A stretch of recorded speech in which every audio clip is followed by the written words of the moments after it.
देवी और सज्जनों, भाइयों और बहनों, मैं आपके चरणों में प्रणाम करता हूँ और साथ में अपने मानसिक प्रणाम अपने गुरुदेव भगवान के चरणों में करता हूँ। हे गुरुदेव, मैं जो भी बोलूँ, पहली बात तो मैं एक बात बता दूं, कई बार मैं ये झमेला छोड़ चुका हूँ। ये झमेला है मेरे लिए, सच पूछो, पर मुझ पर दबाव बहुत ज्यादा है। ये फेसबुक, ये यूट्यूब में डालना मेरे लिए झमेला हो जाता है, क्योंकि मेरी मालाएं पूरी नहीं हो रही हैं। गुरु जी का आदेश है कि एक दिन में 16 माला करनी है। 16 माला का अर्थ है 27,000 बार मुझे प्रभु का नाम लेना है। 27,000 बार हो नहीं पाता है। कभी फेसबुक, कभी, अब आप बोलोगे कौन, तेरे को किसने बोला है करने के लिए? नहीं बोला है, बोला है, बोलते हैं, मतलब 2-4 लोग भी बोलते हैं तो मेरे लिए वैलिड है वो। मुझे मैन पावर का शौक नहीं है, मुझे भावनाओं का शौक है। तो 2-4 लोग भावना के वजह से नहीं छोड़ पा रहा हूं, उनको अच्छा लगता है और मुझे भी अच्छा लगता है भगवान की कथा को याद करना और सुनाना अपने मन को।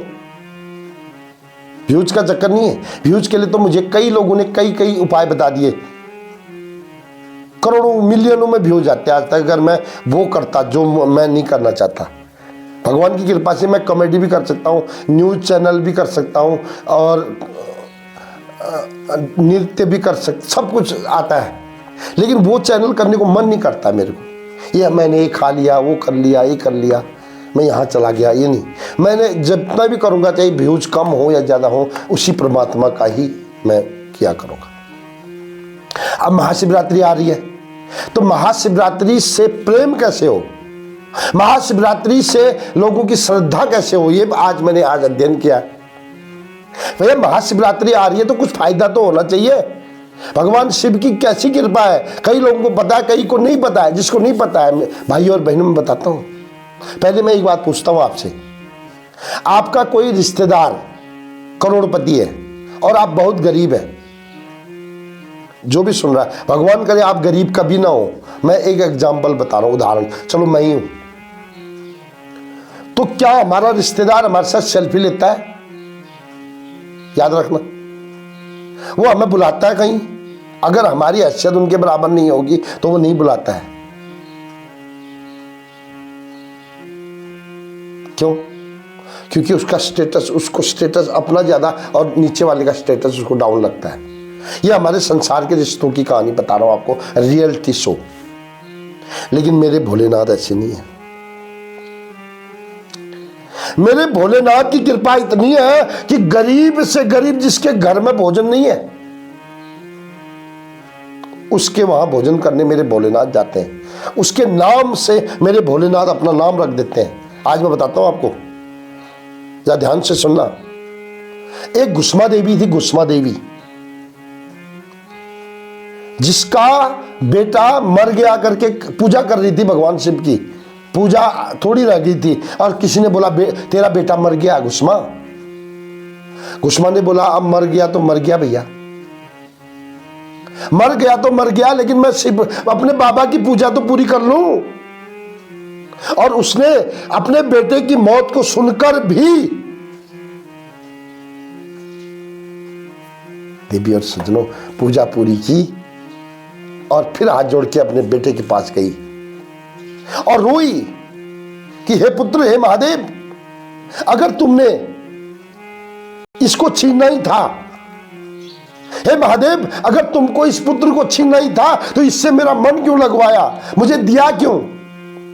उसी समय मित्रों कहते हैं महादेव प्रकट हो गए। सुनो ध्यान से, महादेव प्रकट हो गए और उस घुस्मा के बेटे को जीवित कर दिया और उसी के नाम से घुस्मेश्वर महादेव, घुस्मेश्वर महादेव 12वें ज्योतिर्लिंग के रूप में स्थापित हो गए। मित्रों, ये साक्षात भगवान शिव ज्योतिर्लिंग। मैं आपको शिवरात्रि के दिन कथा इन ज्योतिर्लिंगों का दर्शन भी कराऊंगा और इन ज्योतिर्लिंगों की विशेषता भी बताऊंगा और दर्शन भी कराऊंगा, विशेषता भी बताऊंगा। बने रहे मेरे साथ। ये है मेरे महादेव, इसलिए महादेव के लिए रात दिन प्रयास कर रहा हूं, मेरे महादेव प्रकट हो उस दिन। और होंगे। मुझे विश्वास है कि मेरा महादेव मुझे दर्शन देके अवश्य जाएंगे, उस दिन अवश्य जाएंगे। ये मेरा विश्वास है।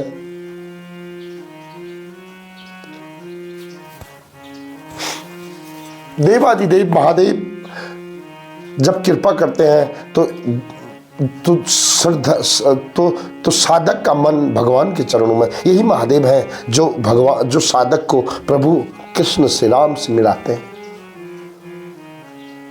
तो बने रहे मेरे साथ। 24 घंटे के बाद मैं आऊंगा एक और नई कथा के साथ, और सोमवार को तो आप जरूर सुनिए भगवान शिव की कथा। इस 12 ज्योतिर्लिंग के बारे में मैंने बहुत प्रयास किया है, मैं इस बार बहुत अच्छी तरह से सुनाने वाला हूँ, रियलिटी सुनाऊंगा, कोई झूठ मूठ का नहीं। हर हर महादेव, जय जय श्री राधे। मिलते हैं 24 घंटे के बाद।